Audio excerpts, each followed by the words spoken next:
Estamos de regreso en Opiniones Encontradas. Estamos discutiendo sobre telecomunicaciones con Juan Pablo Adame, legislador, diputado del PAN, y con Gerardo Flores, senador del Verde. Y nos quedamos en el asunto de los transitorios. Hay un asunto fundamental, es los transitorios ordenan una serie de obligaciones, pero se requiere la ley secundaria para dar certidumbre y claridad, incluso a las jueces que como ahora están juzgando, por ejemplo, las diferencias, el litigio que hay entre Dish y Televisión Azteca sobre si pueden transmitir gratuitamente los canales de televisión en sus retransmisiones de cable o satelitales. A ver, Gerardo, eso me preocupa. El 9 tienes, IFETEL tiene que dar fallos importantes, lo de los nuevos canales de televisión, y también debe de pronunciarse sobre preponderancia.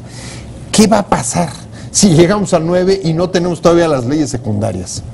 Pues mira, ahí lo que yo te diría, yo no soy abogado, pero creo que la lógica jurídica lo que dice es que si llega ese día sin que hayamos podido expedir o aprobar en ambas cámaras la legislación secundaria y que el Ejecutivo la haya podido promulgar, pues simplemente la propia Constitución prevé que las decisiones que deba tomar el Instituto, pues lo hará de acuerdo al espíritu y a la letra de la Constitución, y en la medida de lo posible utilizando el marco legal vigente en lo que no se oponga a la letra de la Constitución. Entonces hay una cierta salida para que actúe el Instituto.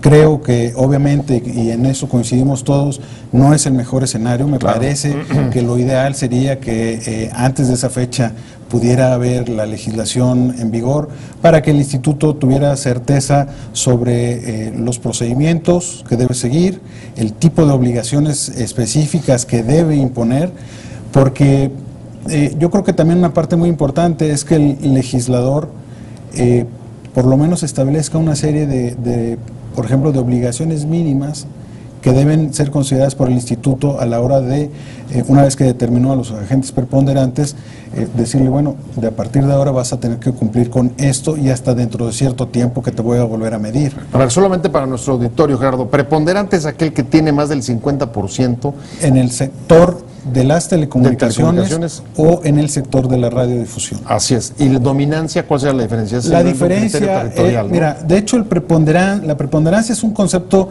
innovador o nuevo que no existe en la doctrina internacional en materia de competencia ni en materia de regulación del sector telecomunicaciones. Es yo la llamo una medida desesperada de México por la situación tan grave que vivimos en materia de concentración. Entonces, es una medida nueva que por lo mismo requiere disposiciones muy claras en la ley. Y es muy simple, mide, o sea, cuando un jugador o un agente económico tiene más del 50% de un sector, pues claramente tiene poder para fijar condiciones a diestra y siniestra. En el caso de del poder sustancial en el mercado, es una figura que sí existe en la doctrina internacional, en la legislación de competencia de casi todo el mundo, y es cuando se establecen mercados relevantes, para lo cual también se establecen una serie de criterios que debe seguir la autoridad para determinar cuándo hay un mercado relevante.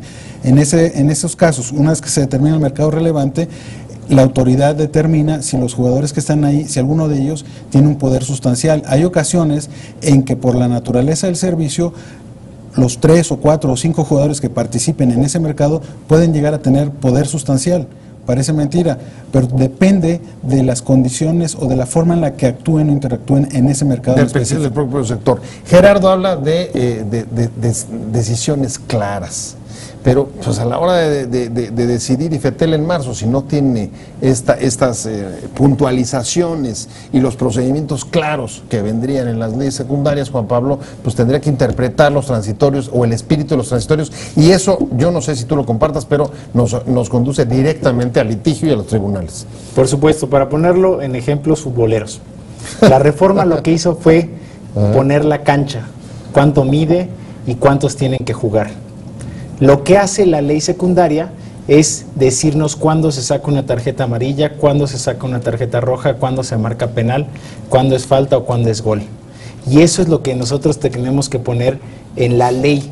Así es como lo tenemos que decir. Pero si nosotros no le damos al árbitro esa facultad o esas reglas para que él pueda llevar el juego. O sea, pues, silbato, tarjetas. exactamente. Lo dejamos sin armas y van a jugar como quieran. Y eso es lo que no queremos, porque coincidimos Gerardo y yo, y coincidió también el Pacto por México, el presidente de la República, en que tenemos un sector de las telecomunicaciones altamente concentrado. Y un sector también que es muy litigioso. Y entonces, lo más común en estos casos siempre ha sido acudir a los tribunales. ¿Qué dijimos para eso? Vamos a crear tribunales especializados en telecomunicaciones. Jueces que sepan sobre la materia y que puedan dictar fallos sobre la materia. Pero también hicimos este ente autónomo, el Instituto Federal de Telecomunicaciones. Pues ya están ahí los caminos. Si nosotros no le damos las leyes secundarias para el 9 de marzo, lo más común o lo que estaremos esperando es que los jugadores vayan a los tribunales y que ahí se puedan quejar sobre el fallo. ¿Por qué? Porque vemos estos casos que nos comentaba Gerardo, en donde se tiene que ser específico en la ley para poder cumplir con el espíritu de la misma, pero para dejar claro cuál es el terreno, cuáles son las reglas y sobre qué es un gol y sobre qué es un penal. Te invitamos a seguir cuestionando la información con los siguientes videos.